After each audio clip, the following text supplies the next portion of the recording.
Start. Okay. So we're starting the meeting. Good. So let me start screen sharing without these two options.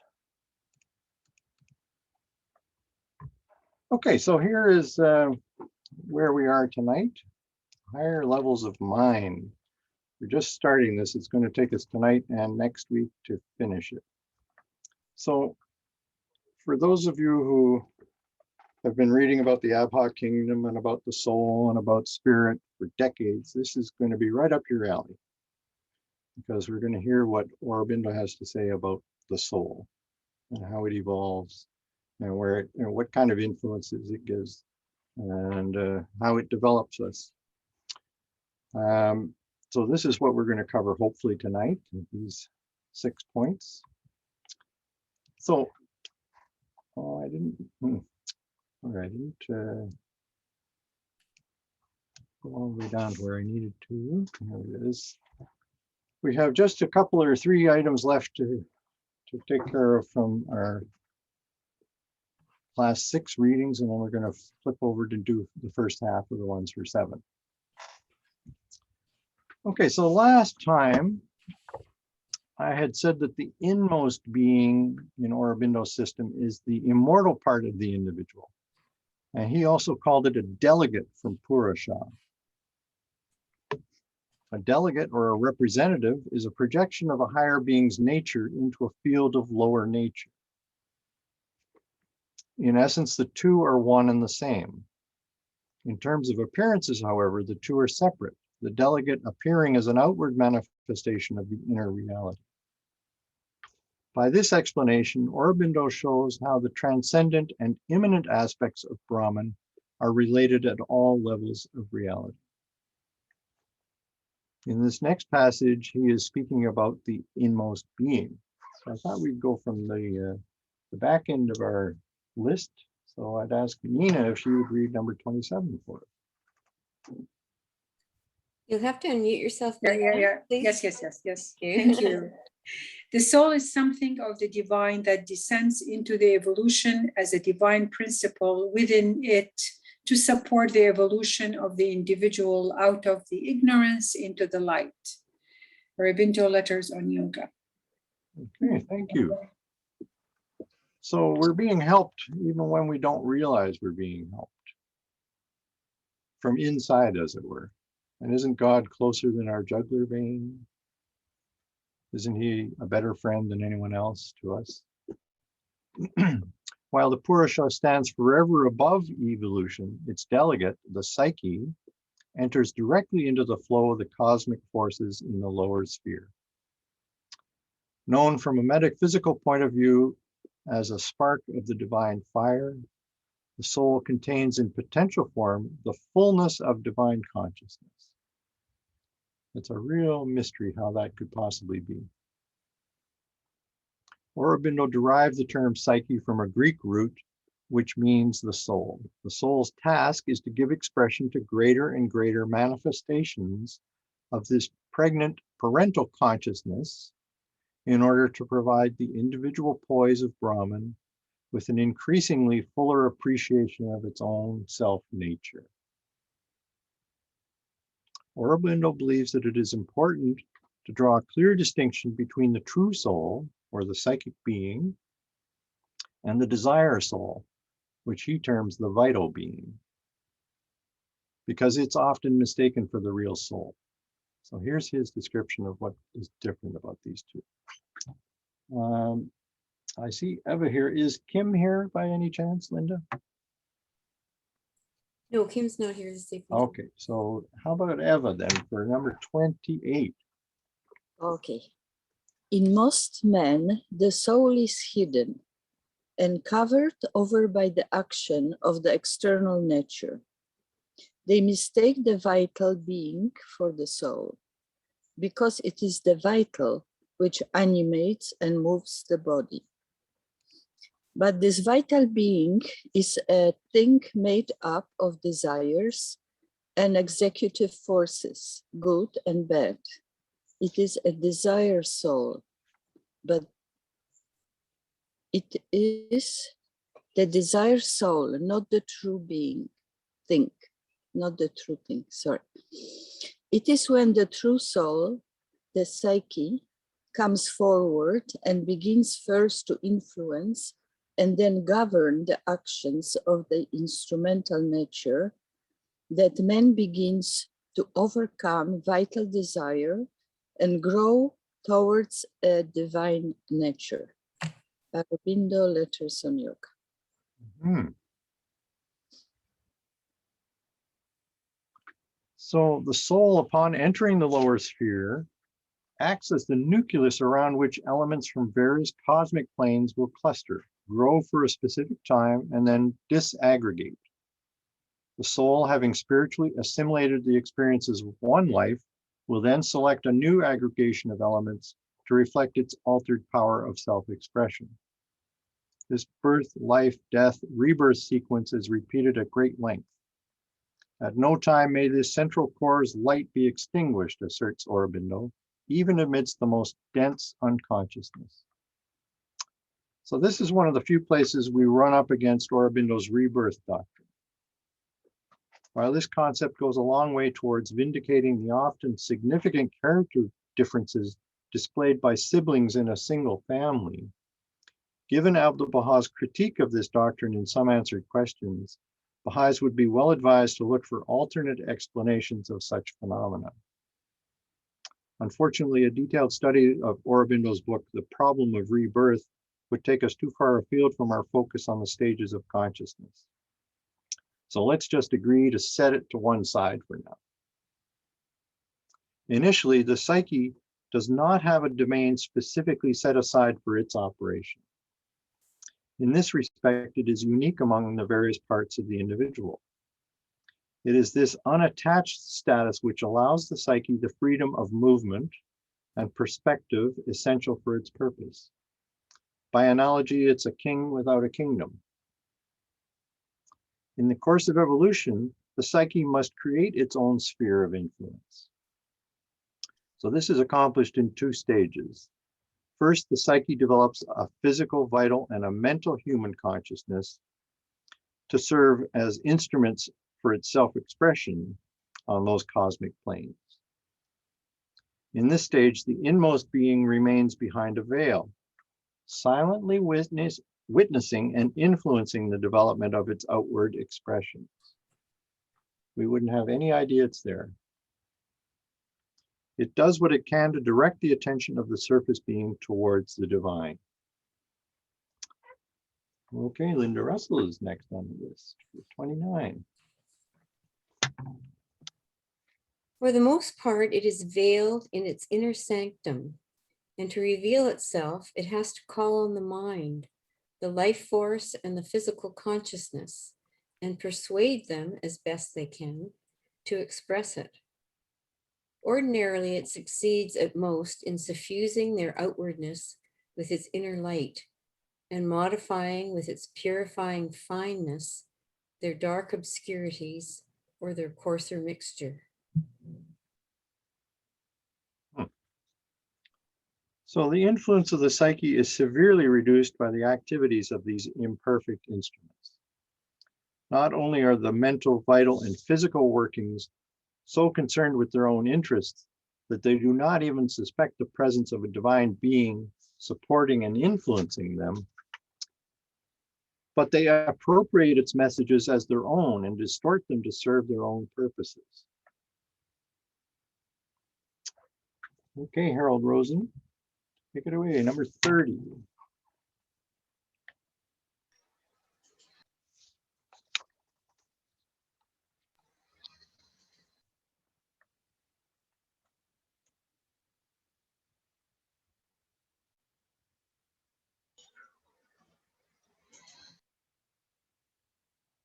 Is Harold still there? Yeah. Can you hear me? Yes. I can now. Okay, sorry. It's very hard for me to unmute for some reason on this program. Okay, number 30. Always they draw away towards pitfalls, pour into that higher intensity their diminishing elements, seek to capture the descending power for themselves, and their interests and degrade it into an aggrandized mental, vital, or physical instrumentation for desire and ego. Instead of a divine love creator of a new heaven and a new earth of truth and light, they would hold it here prisoner as a tremendous sanction and glorifying force of sublimation to gild the mud of the old earth and color with its rose and sapphire the old turbid unreal skies of sentimentalizing vital imagination and mental idealized chimera. Wow. Right. So. Desire and ego really get in the way. Apparently. Okay, so let's take the last step before we move on to the superconscient. And we're going to talk more about the psychic being itself. And that means we have to switch over to the next set of readings, chapters or class 7. So eventually there comes a stage when the individual's evolution can no longer be prompted by a psyche operating imperfectly from behind a veil. The distorting influence of its instruments reaches proportions which threaten to jeopardize all further development unless the psyche comes forward to take command and turn all the instrumental nature towards a divine fulfillment. This is the beginning of the true spiritual life. Only an unveiled psyche is capable of guiding the individual into greater vistas of development, which for Aurobindo means greater degrees of self-revelation. No other part of the human being possesses the piercing insight and calm assurance needed to illumine the divine truth hidden within the mental chaos, the impulsive, aggrandizing vital nature, and the obscure physical resistance of the surface being. Is Bonnie with us tonight? Yes, she is. Oh, good. I didn't see her come on. All right, Bonnie, take it away. Number 1. All the other members of our being, mind, life force, physical, or body consciousness, are too much under the control of the ignorance to be a sure instrumentation, and much less can they be a guide or the source of an unerring impulse.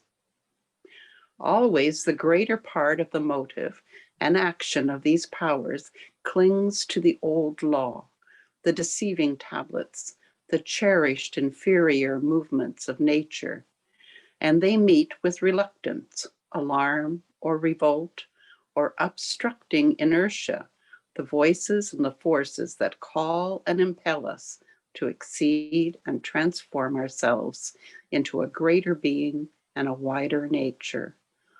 Aurobindo, the synthesis of yoga. So The this is quite synthesis. Sorry. a synthesis of yoga. Yeah. Yeah, so this is I think a pretty good description of the war that goes on within most of us almost all the time between the forces of our lower nature and our higher nature.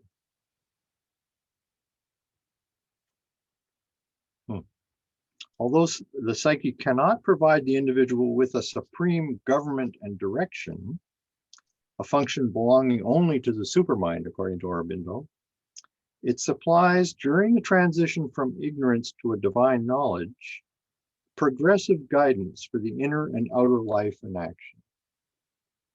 Simply put, the psyche fosters the evolution of the individual. Okay, this number 2 is a bit long, so we'll flip the page here. Mark Durham has his hand up. Oh, does he? Okay, sorry, I can't see, when I have the screen like this, I can't see people. So, okay, that's why we have Linda. I'm not ignoring you by any means. No, I thought after reading this here, I said, is there a stage or age or time when this challenge and fighting among these forces will be reduced to minimum or something like, I know they will never disappear, but I mean, what condition we call when the human being reaches to the minimum of this war? Mhm. Well, Or is it possible or not? That's the whole issue. I think it is possible, and I think it has to do with the circumstances that a person is growing up in. How evolved are the people that it's relating to on a daily basis? So if there's sort of a general lifting of consciousness above that war among most adults, let's say, then I think, you know, they'll be able to share with the people who are growing up the fact that this is a temporary stage, not to get too concerned about it, that they can expect to evolve beyond it. Whereas at the moment, nobody's giving that advice except for the Baha'i faith and maybe a few others in some other religions.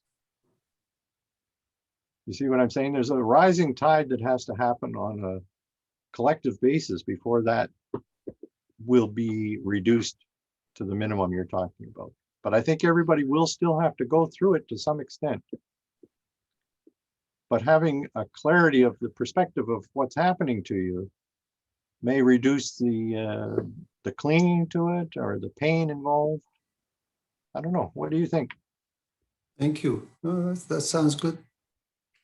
Okay.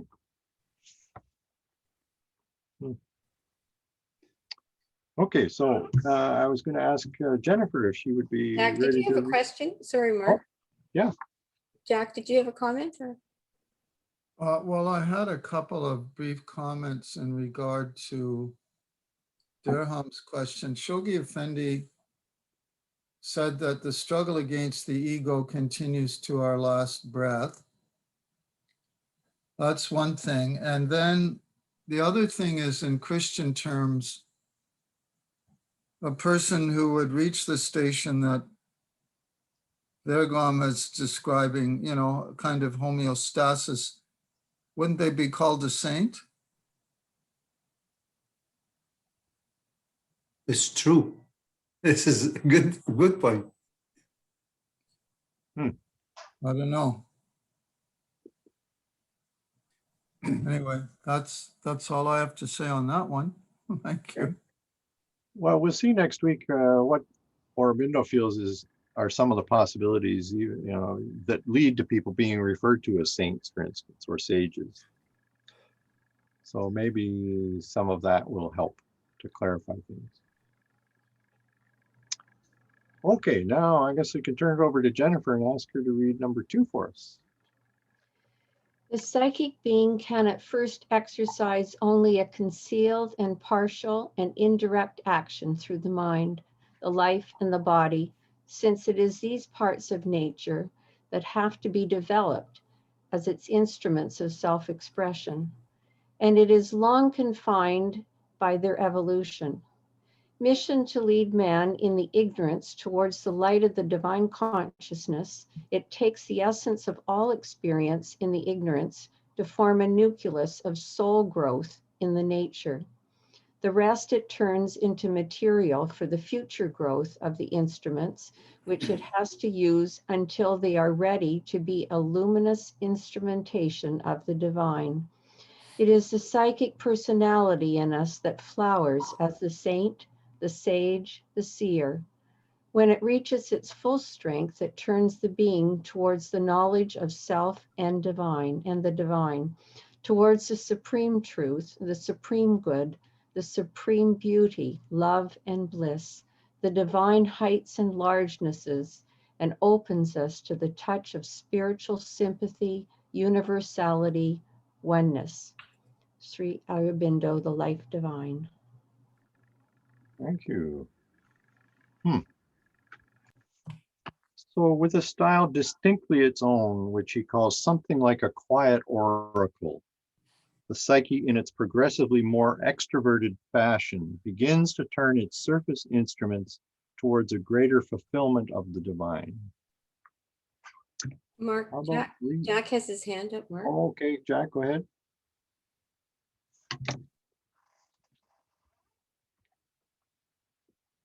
Mark, this passage made me think of another one of Abdu'l-Baha. I mean, it's natural that we make these comparisons, right, when we're reading this material, Absolutely. in which he describes spiritual growth as like the phases of the moon. It's a beautiful analogy. You know, you think of the crescent moon, and then the more it turns toward the sun, gradually it becomes totally illumined. And I think in much more sophisticated and poetic language, that's what Aurobindo's talking about here. And it also made me think of the second birth that Jesus talks about. Mm-hmm. Do you have a reference, Jack, for that? Yeah, I quoted passage about- that in Dimensions in Spirituality, but I'll have to look it up. I don't know offhand. I'll take a look. Okay, if you can send it to me, I'll share it with everybody when we send out the video link. Okay. Great. Okay, so number 3, I was going to ask Marie if she would read this one. Just bring it up a bit higher. At each moment, it catches, exposes, repels the minds and the life's falsehoods, seizes hold on the truth of the divine love and Ananda, and separates it from the excitement of the mind's ardors and the blind enthusiasms of the misleading life force. But all things that are true at their core in mind and life and the physical being, it extricates and takes with it in the journey, till they stand on the heights, new in spirit and sublime in figure. Sri Aurobindo, The Synthesis of Yoga. So it's not throwing out everything that happens to us. There are things that we get to take with us from these levels. So we're not entirely removed from them. All movements of the individual towards the divine truth, light, love, and delight, previously intermittent and hesitant, are multiplied, strengthened, and given prominence by the psyche, who is the luminous leader of the lower nature. The yearning for the divine becomes clear, constant, strong, and enduring as a result of its influence. In Aurobindo's opinion, this new level of psychic intervention signifies a turning point towards an integral transformation. I don't think Linda's with us, Linda O'Neill, but David certainly is. David Oak or David Eric? Yes, David Oak, sorry. And here he is. What number again was that? 4, please. 4, great. It is as this psychic being in him grows and the movements of the heart reflect its divinations and impulsions,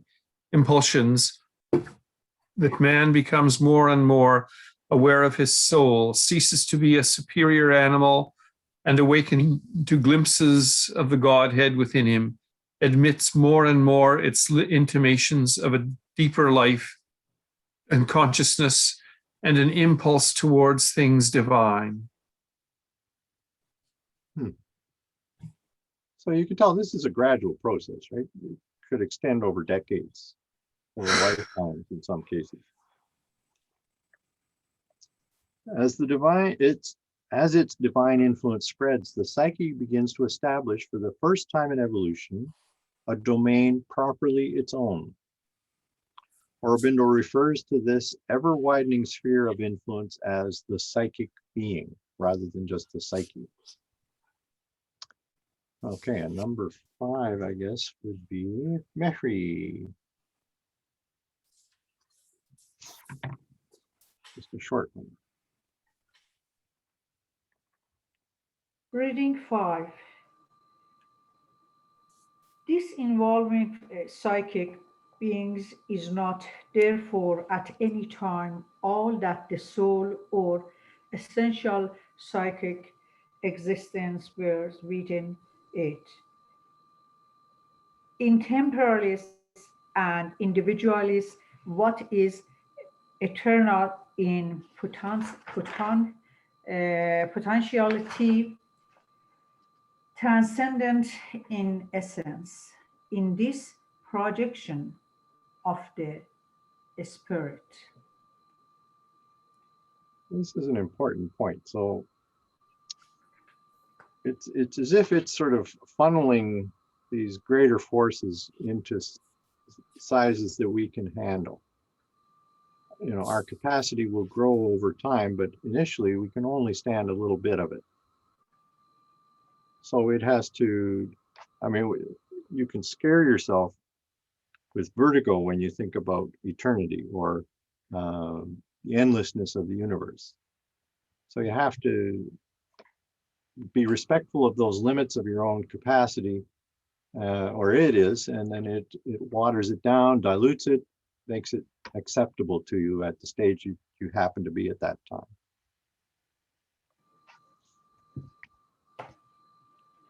So this psychic domain is created out of the territory one away from the surface mind, the surface vital, and the surface physical.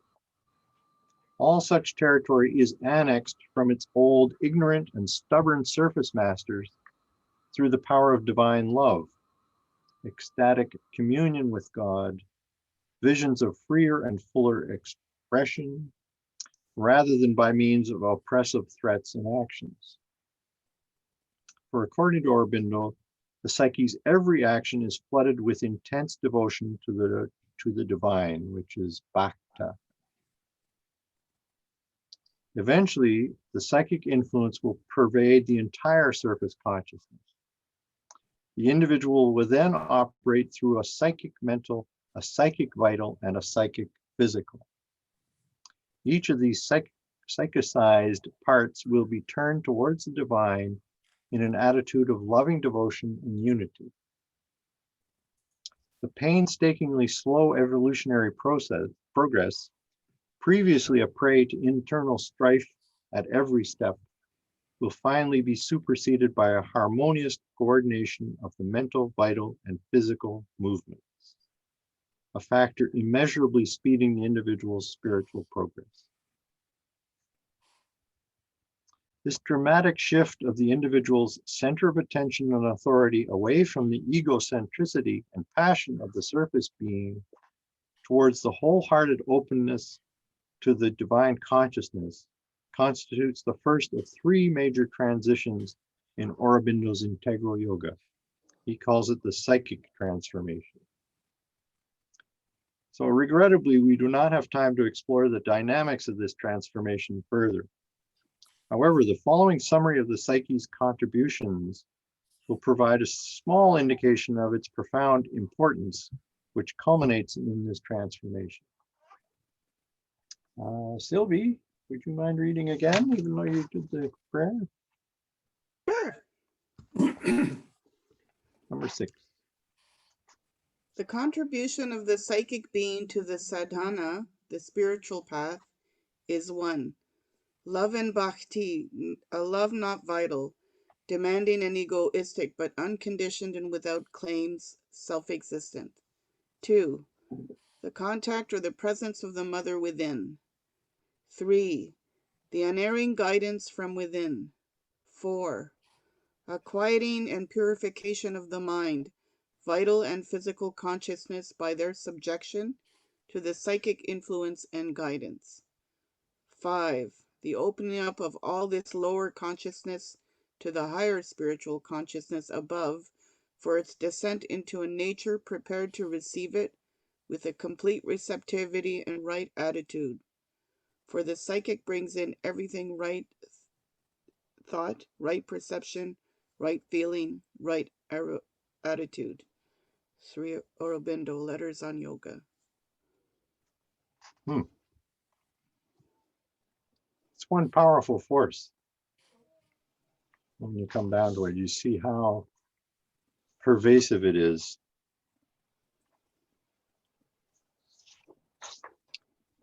Okay, folks, that brings us to the beginning of the superconscient.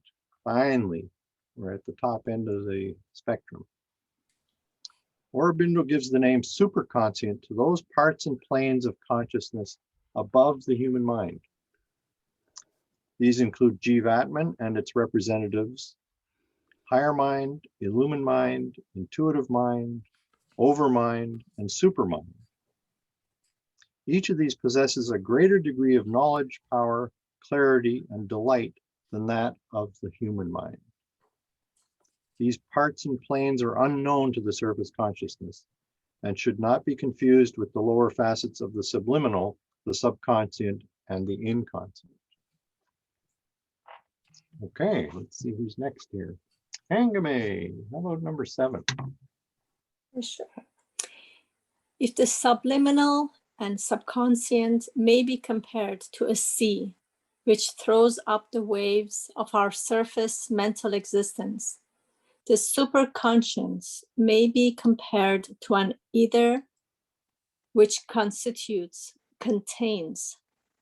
overroofs, inhabits, and determines the movements of the sea and its waves.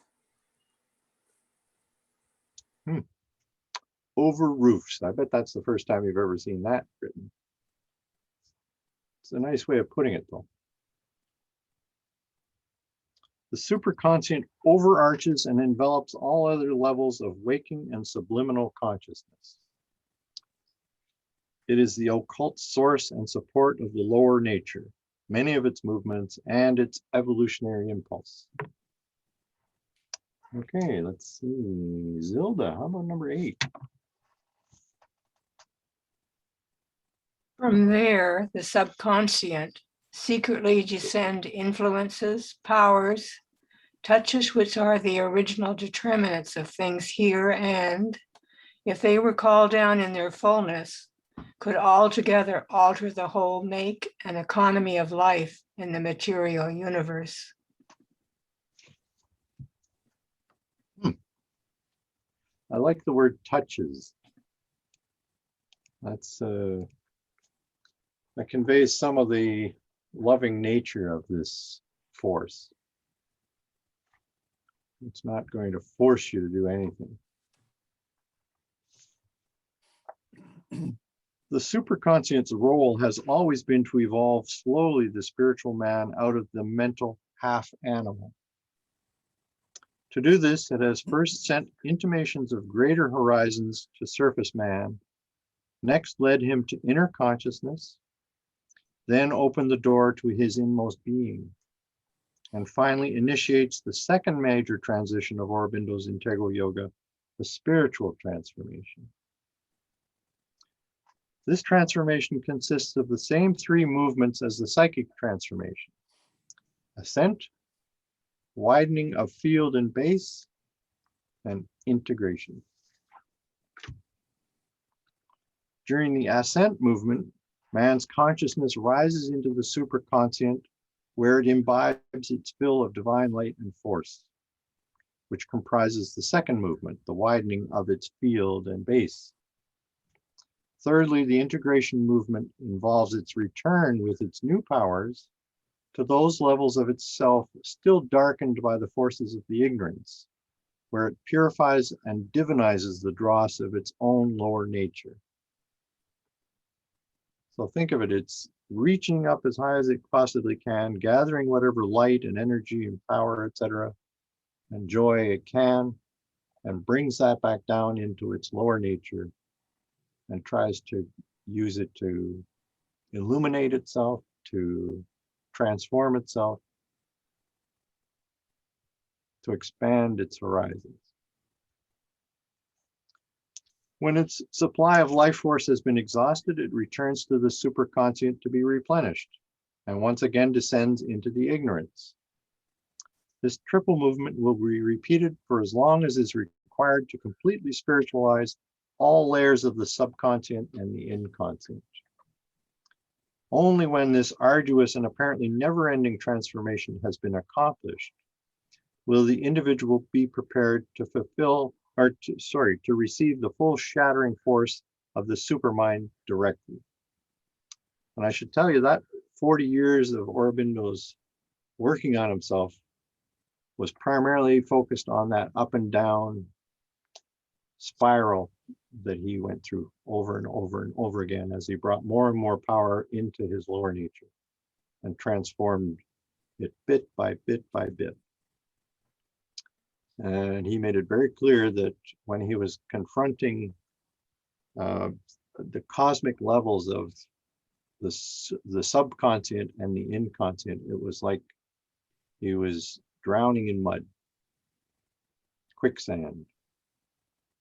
Because what he was trying to do was to break the habits that had developed over millions and millions of years of human living. And so he had to be exceptionally tenacious to do that. Mark, Jack has his hand up. Please, go ahead. Mark, the question that naturally occurs to me in light of Sri Aurobindo's strong Hindu culture, is this recycling from the higher to the lower to the higher? Does that involve reincarnation or not? It seems to in his system, but I don't think it necessarily has to in a Baha'i understanding. I think we do as much as we possibly can here, and then that lands us in whatever part of the next world we've earned the right to be in, and then we proceed from there. So did he explicitly endorse reincarnation that you're aware of or not in his writings? Well, he has a very nuanced understanding of it, which I have to say I'm not really up on. I made a decision early on that I wasn't going to go there, so I haven't read much of what he had to say about it. But I know it wasn't your common ordinary understanding of it.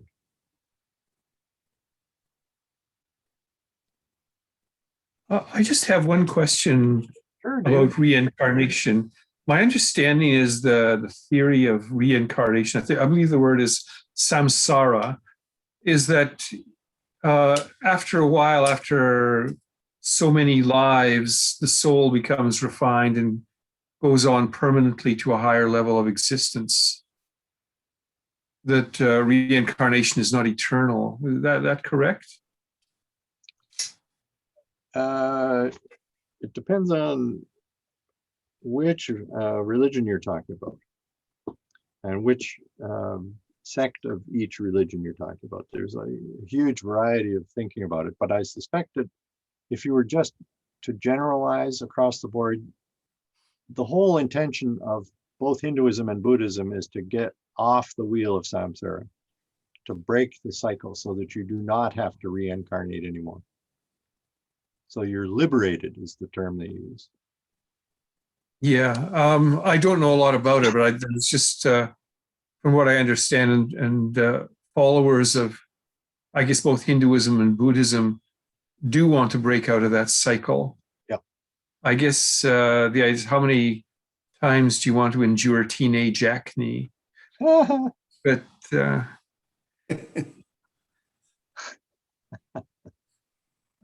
anyway, I just thought I'd raise that point. Mm-hmm. Yeah, it doesn't necessarily have to be eternal. We'll be getting into that in a little more detail when we talk about Buddhism in the fall. Okay, so last meeting we had, I described the inmost being, the psyche, as a delegate of Purusha. And I thought what I'd do is show you the parts of the being again. So you see the psyche, I can only point to it with one of these tools. So the psyche is here. Now you can see that it's actually derived from bliss or Ananda. So the idea of it being a delegate of Purusha isn't exactly correct. Aurobindo reserves the term Purusha for the third poise of Brahman within its home in the upper hemisphere or world. So this dividing line with the cross hatching here separates the higher and the lower levels. As soon as the third poise turns its attention towards the lower sphere, it becomes known as the Jivatman. So that's this one right here. So it's the Jivatman, or simply known as the Jiva, which the psyche represents in creation. I just want to flip over to this one. Does this show it? Yeah. Yeah, here, this is a little bit better. Yeah, so here's the Jivatman here, and its representative is the inmost being. So the veil of ignorance, time, space, and causality up here separates the higher world from the lower world down here.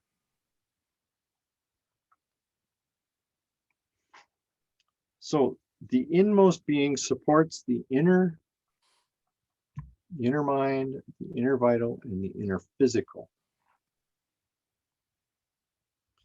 And the psychic being is a hologram rather than a spark, an eternal portion of the divine present in all things and beings in the universe.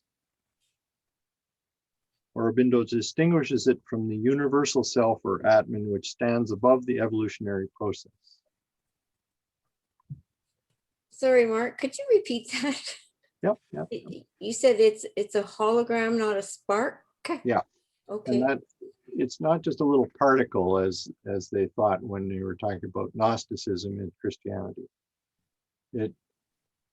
It's maybe small in size, but it is like a hologram in that it has all the characteristics of the big full version. Or another way of putting it, Mark, would be it's multi-dimensional. Mm-hmm. You know, in depth and height, and it's not flatland, it's multi-dimensional. Yeah.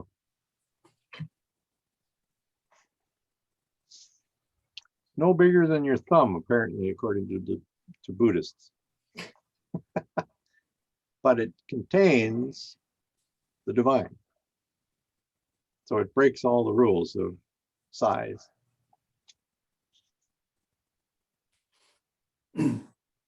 Okay, so it's unaffected by what happens in the evolutionary process.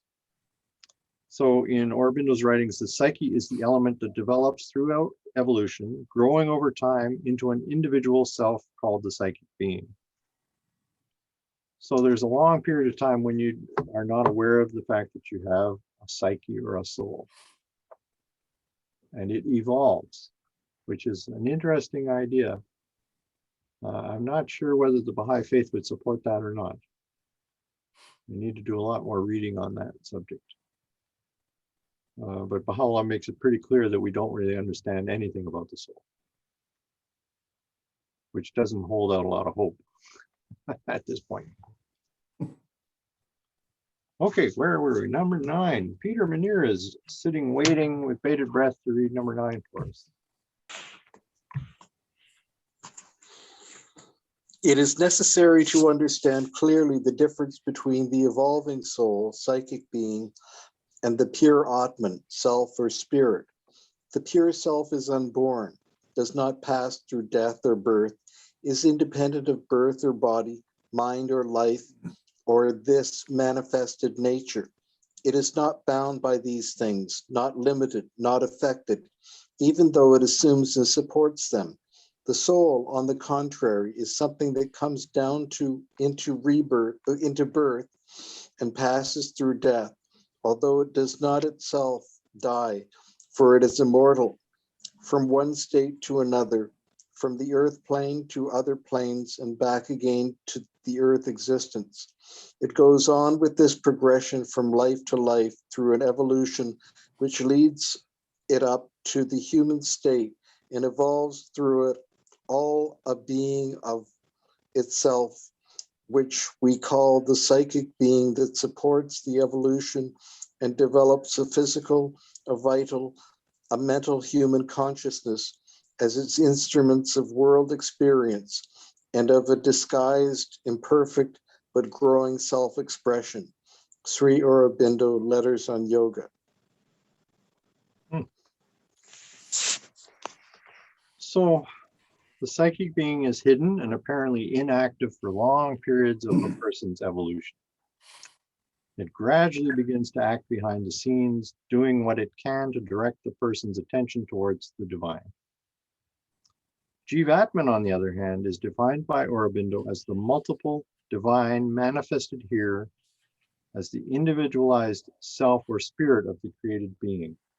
And it might be just useful as a way to visualize this, to use the Christian terminology, to think of the Jivatman as the spirit, which transcends the individual altogether. And the soul is something that's immanent, in the sense of embedded in evolution. Mark, that phrase "back again to the earth existence," wouldn't that seem to suggest reincarnation to you, or is he Yes, just? it would. Yeah, it does. And so we're going to ignore that part again, if you don't mind. Okay. So the Jivatman is thus the central being. So this is the spirit, right? The portion of the divine in us which supports all the rest and survives through death and rebirth. It is the unborn which neither evolves nor changes, unlike the psyche. So I don't know if you can remember much about what I spoke of on the first night of part 2 of our course. I talked about the Baha'i concept of the trust of God that has been planted inside us by God. My question at this point is, if you were comparing Aurobindo's system with the Baha'i system, would you say the psyche or Jivatman was equivalent to the trust of God?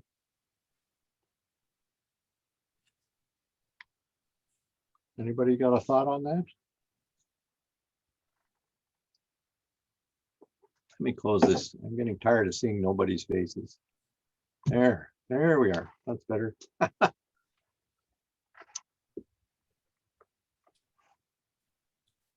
Would be the Jivatman.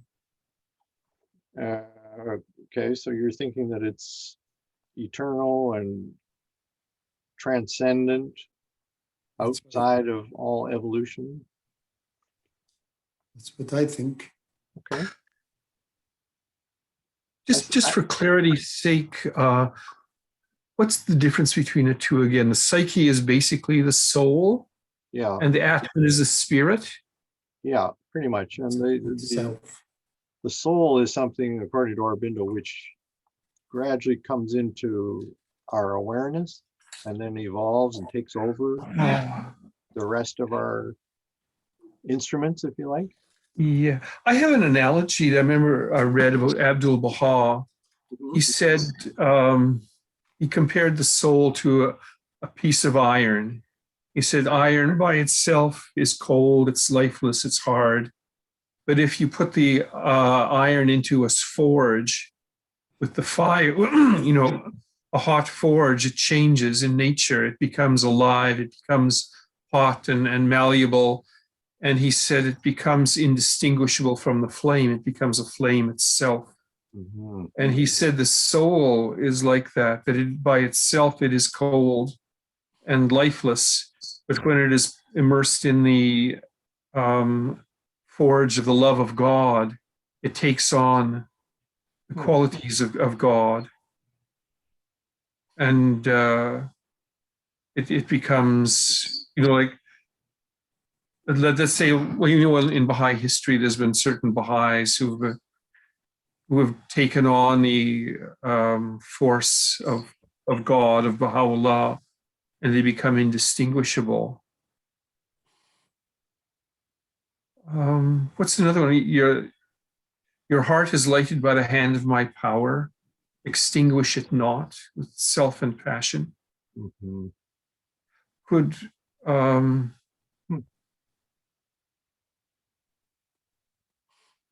other words, could it be possible from Aurobindo's view that the soul or the psyche can be diverted from the divine? and it takes on the qualities of that which it faces. No, I think it's just ignored. Yeah. Or overwhelmed by the lower forces, depending on the person's Yeah. decision. Well, we see it every day. You know, we see a lot of people out there who have been, their focus is on the lower nature of their being. Yeah. And what does that imply for the soul, for the psyche? Well, from his reading, it would mean that people are ignoring it. They're not aware that it's there. Is the psyche atrophying? No. No, as I said in my notes, there's a long period where it's barely noticeable, depending on your actions. So, Durham? Yeah. He says in one of the readings that this psyche or soul govern the behavior of, which means it has a role. There's no way that, I mean, if it governs, it means we have no choice sometimes. But we do have choice in terms of our willpower. Right. We can choose to not pay any attention to what it's telling us. And then we end up paying the price for that. And I mean, it's not an autocrat, right? So it governing is a much more loving kind than we're used to on planet Earth.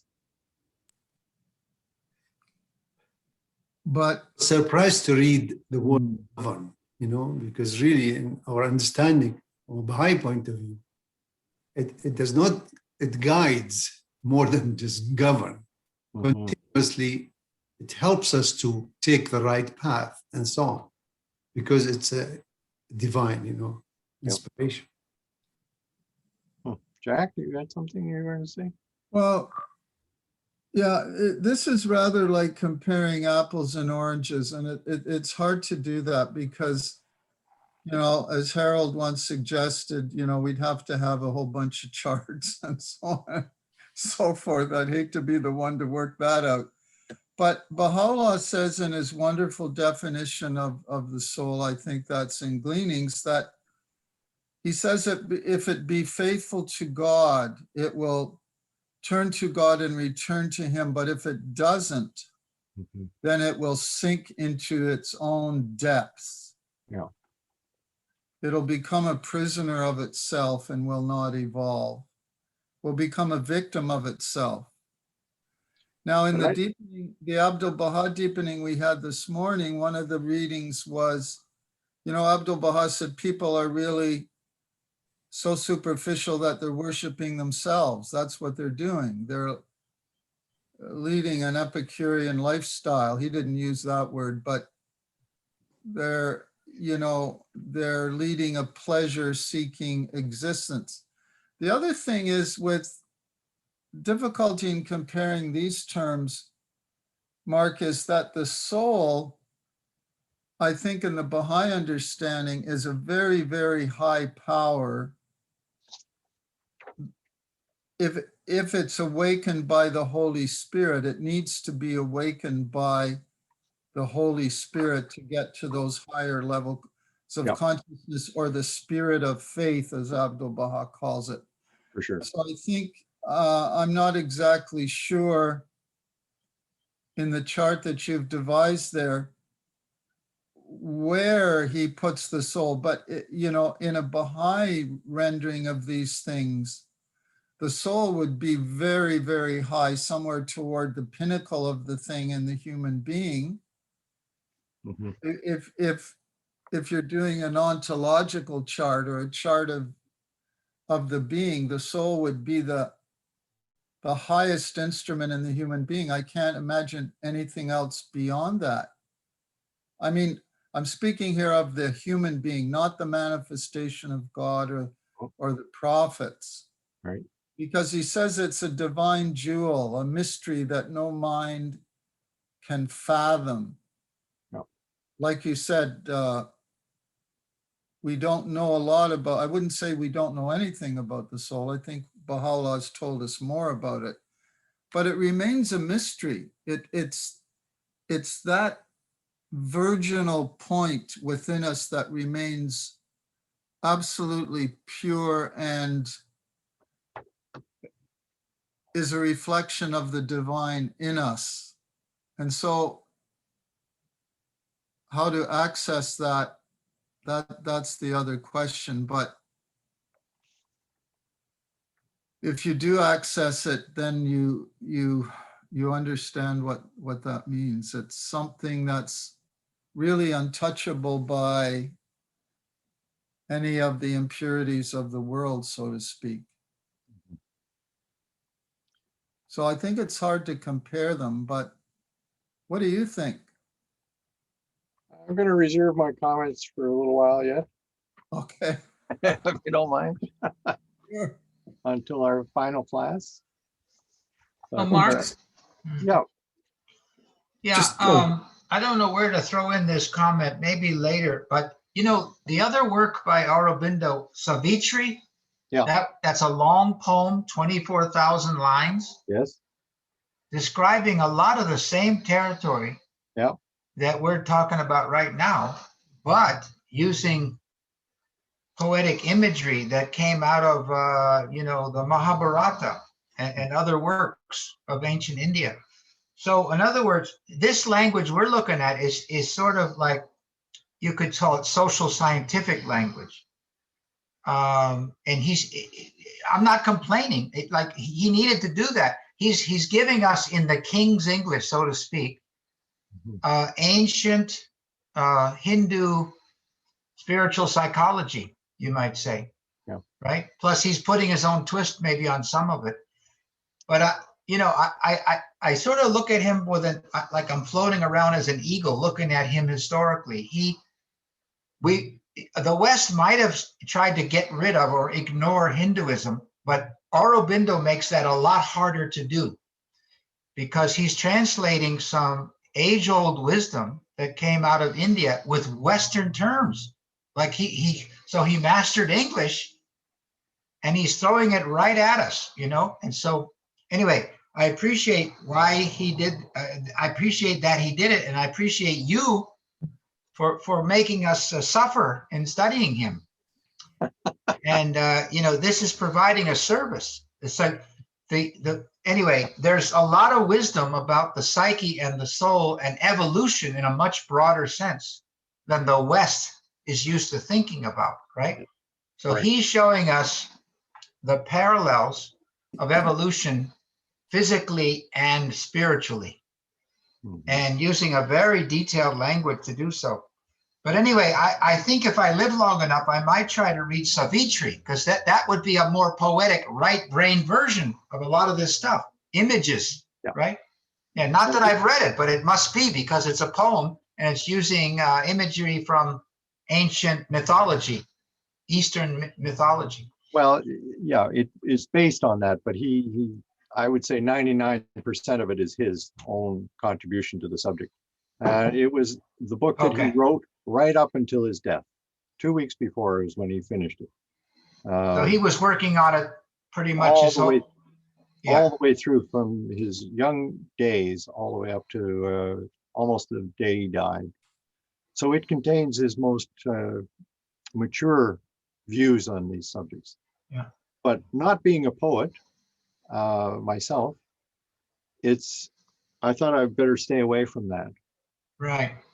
But see, that type of language, poetic imagery, keeps you from thinking you've got it. Whereas this kind of language that sounds social scientific, you might think, oh, I got it now. Yeah. Whereas I think that's dangerous.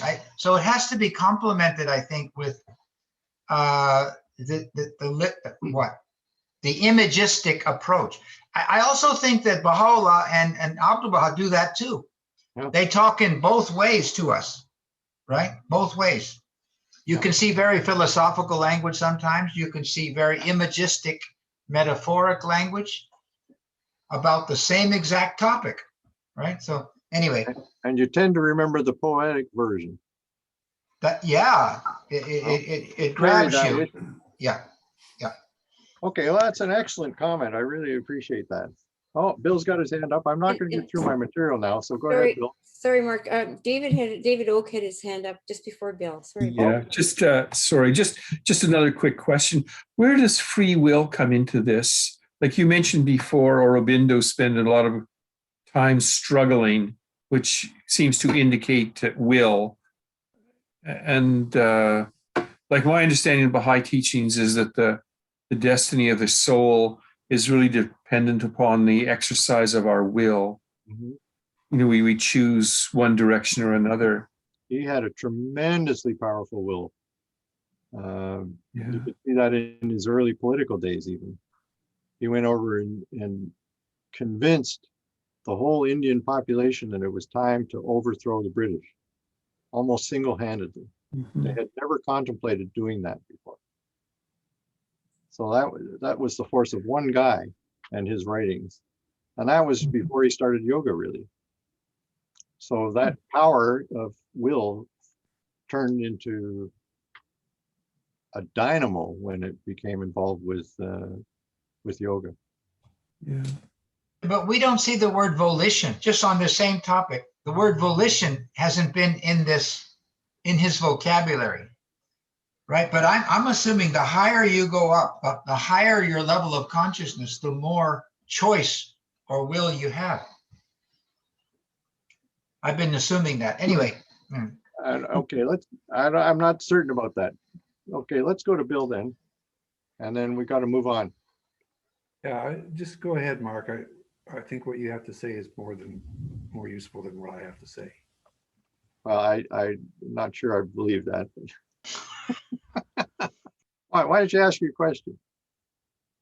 Well, it wasn't really a question. I just wanted, when Harold was talking, using the word language a lot, it just occurred to me that this whole thing of comparing concepts from the Baha'i faith to the concepts of someone who is relatively enlightened in a different faith, that religions themselves, or languages have no, or have, every language has words that doesn't have an equivalent concept in another language.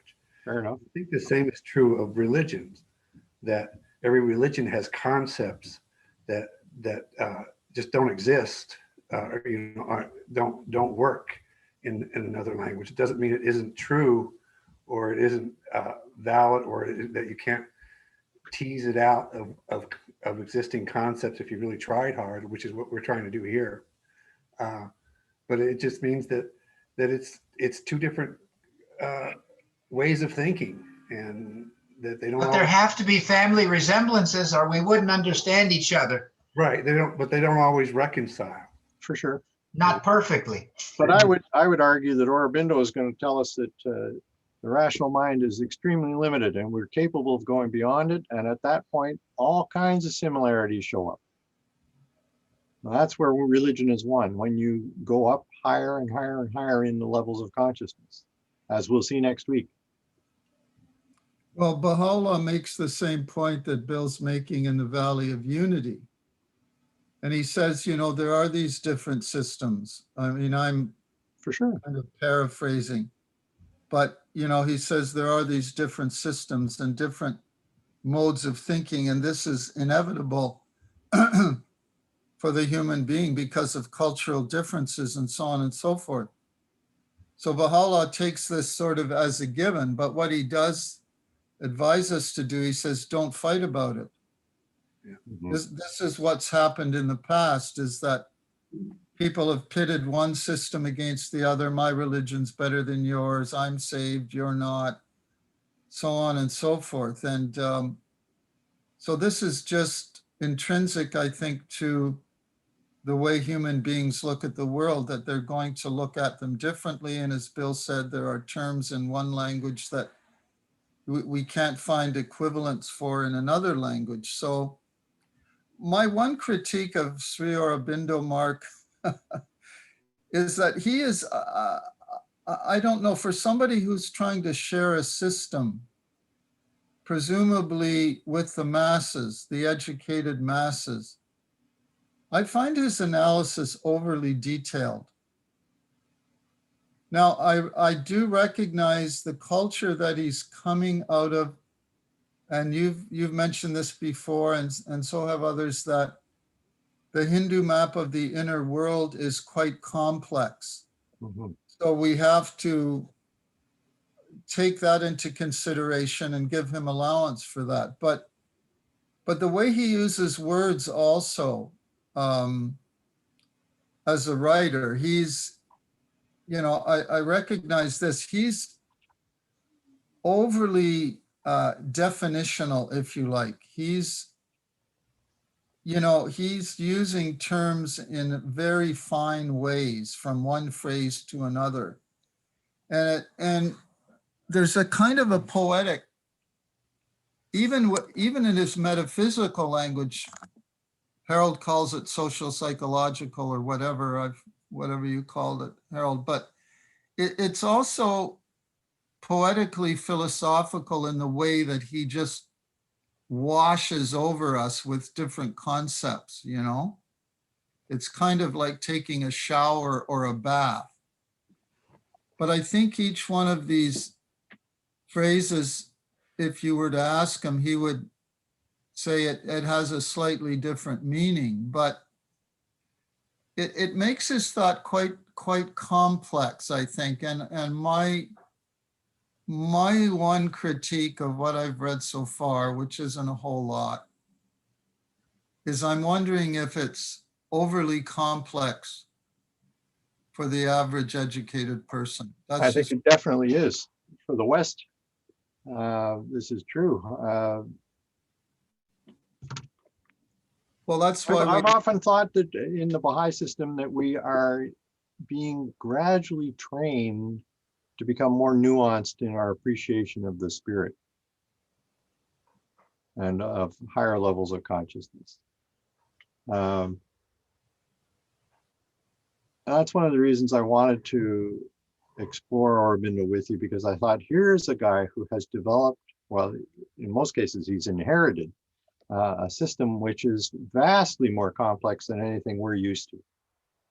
They must know something that we don't know.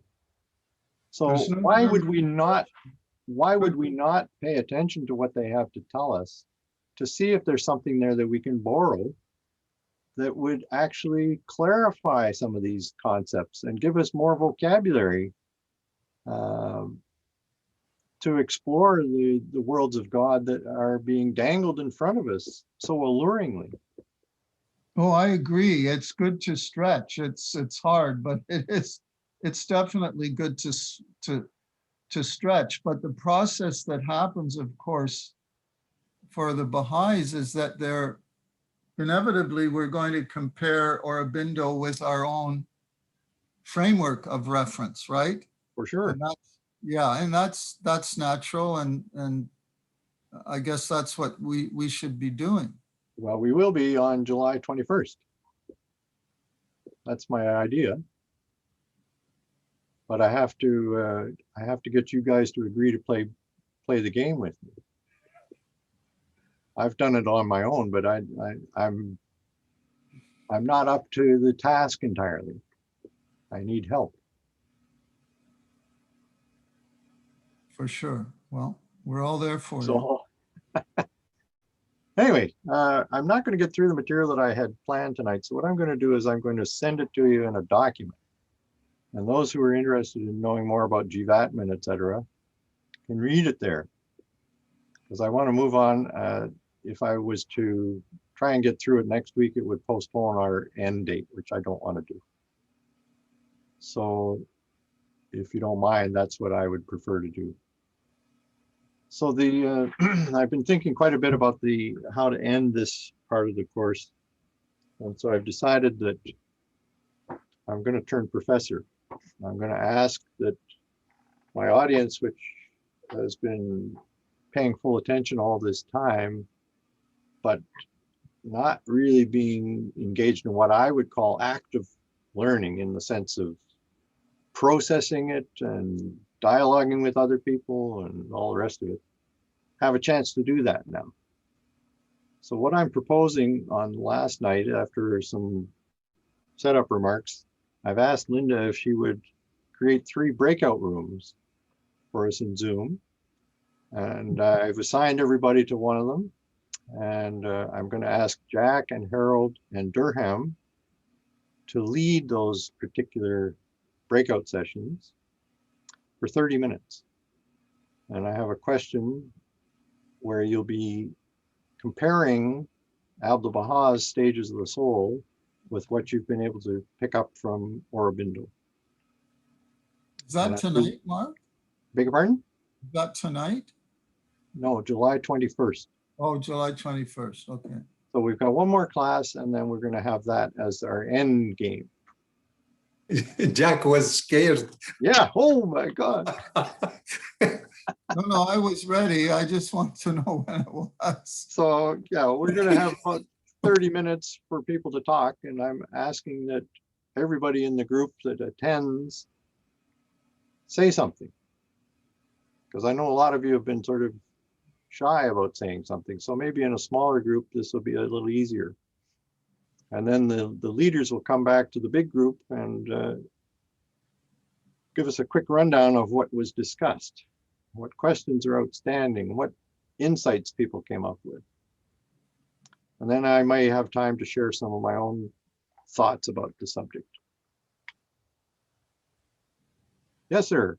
Durham. You know, Abdu'l-Baha speaks a lot about divine tests, that they continue coming. And that last session of yours on the 21st, it will be one of those divine tests for all of us to go through these. Yeah, I guess it might be. Oh boy. Well, we'll try not to make it stressful for anybody. Who is testing, Derwan? Sorry? Who is testing that day, 21st? Yes, that's good. That's good. Yeah. Without test, we don't improve. Well, you don't assimilate, right? You don't take on board the ideas unless you have to. Oh, no, no assimilation. Only Shia can do assimilation. I don't do that. No. Oh, boy. Well, how are you feeling? Are you worried about that? I hope not. It's going to be a friendly discussion. Consultation. Think of it as a consultation. You all know how to do But that. Mark, what would make that a better consultation would be, maybe you've given us this already, but you know, it's like, I'll use the blind man and the elephant analogy. This would be 2 experts on the elephant, but who use different languages. One is Abdu'l-Baha and the other is Aurobindo, Yep. right? So we need to be armed with both sets, both vocabularies. Yep. So or there's else we homework won't, ahead of that would we'd then have a coherent discussion. Yeah. Are So these things the same? Are they different? Where do, how do they veer away? So anyway, that would make us grope less in ignorance and more with actual conversation, if we can have that. So anyway, I'm going to dig up from what you already sent us, but if you have some parallel charts, that will really help. Well, I with don't have a Aurobindo chart, and Abdu'l-Baha. but what I'm going to ask you to do, and I'll send this out the day after our next class so that you have 6 days to look at it, is I'm going to resend you the, I think there are 15 or 16 paragraphs of Abdu'l-Baha on the stages of the soul. Yeah. And I'm going to ask you to read that over again. I'm presuming you read it at some point in the past, but even if you haven't, read it now carefully and see if anything starts to make more sense than it did before. And in what way did it make more sense? Have you been sensitized in some way? Lori?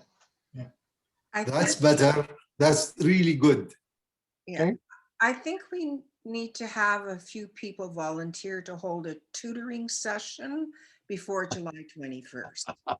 So I would love to join a tutor session. Oh, you want to run one? No. So I think we should have some volunteers now and said, yes, on this date, we'll have a Zoom and you can get tutored. Wow. So Derham, Jack, Harold, are you offering tutoring sessions before July 21st? Interesting suggestion. Laurie, it seems that you are going to do a baccalaureate exam. Ah, Yeah, we both need to join a tutoring session. Yeah, I guess so. there are no wrong answers, Lori. Well, I hope there's a right answer. Well, there are shades of rightness. Yeah. Degrees of rightness. Well, I'm disappointed, but if anyone wants to run a tutoring session, I'll give you my number. Well, here's the problem. We've had years and years to assimilate the Baha'i teachings. Mm. You know, years of reading, years of thinking, years of discussing. I'm not at the point where I'm assimilating Sri Aurobindo yet. Like I can explain them if I have the text in front of me, but if Joe Boggs says, okay, tell me what Sri Aurobindo teaches, I'm not sure I'd even know what to say at this point. Okay, you're misunderstanding, Jack. You're misunderstanding, and I think Lori is as well, what it is I'm going to ask. Oh, okay. Okay, let's hear it. Let me pose the question to you to see whether, I mean, I'm not asking you to regurgitate Aurobindo. Okay. That's not what I'm about here. Yeah. So this is the question I came up with. In what specific or general ways has our investigation of Sri Aurobindo's greater psychology helped you to understand Abdu'l-Baha's stages of the soul as described in his commentary on the Surah of Rum? So I'm just wondering, this pass by of Aurobindo that you've had for the last 2 months or 3 months, has it done anything to your perception of Abdu'l-Baha and what he's talking about in the soul? I would say yes, for me anyway. And I'd like to know how. In what ways has that changed you? And Mark, I thought of something else. Pardon? I think of something else we might need that would help. If we had key terms, you know, in other words, Wendy Momen has a Baha'i glossary. So anyway, if we had something like a very brief definition of key terms in Abdu'l-Baha's, you know, tablet of Rum, and we had also key terms of Aurobindo, not all of them, but the key ones. So we have to look at their key terms and compare them in terms of the levels of spiritual development. You're going to make Mark work. Yeah. Well, no, if you don't do that, I'm going to do it. I'm going to, so I know what I'm talking about. Okay. So okay, you'll be the tutoring assistant then, Harold. Oh, yeah. Well, once you've done that, Harold, I want a copy. Yeah, me too. Yeah, I think everybody would be open to that. You know, One World Books has these little encyclopedias. There's an encyclopedia of Hinduism, small. 100 and some pages. Looks like this, you see. A concise and then there's one encyclopedia. of the Baha'i faith too. And there's one of Islam. But anyway, so they try to give very quick, brief definitions of key terms. Yeah. Right? So that's what we need to be armed with, I think. Well, I have some of those available in a couple of the books that I have here. Yeah. Okay. But for copyright reasons, I don't know if I can share them like that. Who puts those out? One World Books in Oxford. Yeah. A Baha'i is the editor of these things. Yes. Okay. A husband and wife team. Well, okay. Have I terrified everybody?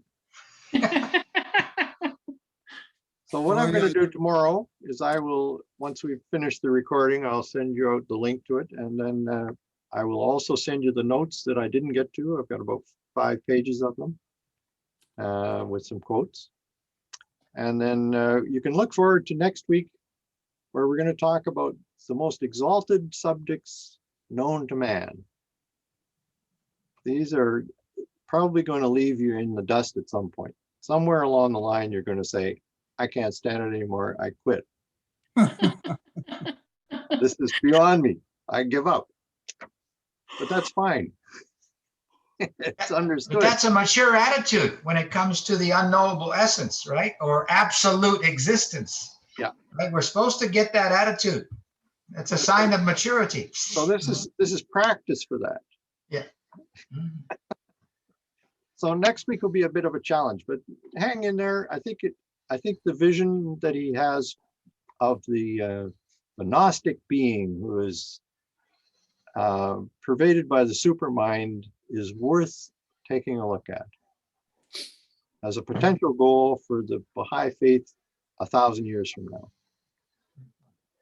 So, not too many cases of that in the literature as far as I can tell. The new race of men, maybe, Mark, eh? Yeah, exactly right. Spiritual maturation of humanity. That's exactly what it's about. Okay. Okay, so with that, I guess I'll leave everybody. It's 1 minute to 9. So I Thank you, hope I Mark. didn't Thank you. scare you off. So is Jack going to do the tutoring? No, it's Harold's that's tutor assistant. Well, anyway, I mean, Lori suggested this. Let's do it. One of you or her. Oh, yeah. After we receive the papers from Mark, okay? We'll One get of you will do the tutoring. Yeah, they're gone. We'll get Mark's papers and Harold's notes, and then we'll be better prepared to do it. Okay. But who's tutoring? Durham, are you offering a session?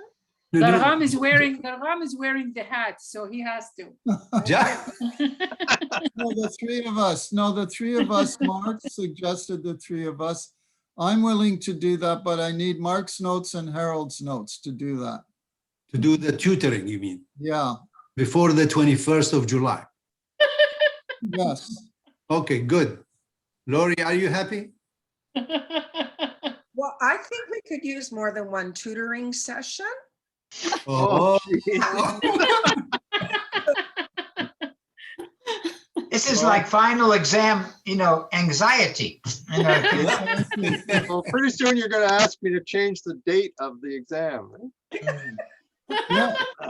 It reminds me when I was in the classroom and the kids were all revolting because they thought the final exam would be too hard. They didn't want to do it. Yep. It reminds me of that. This is a flashback. well, I say good night. Good night. Sir. Take care of yourselves, everybody. Bye-bye. Night. What a-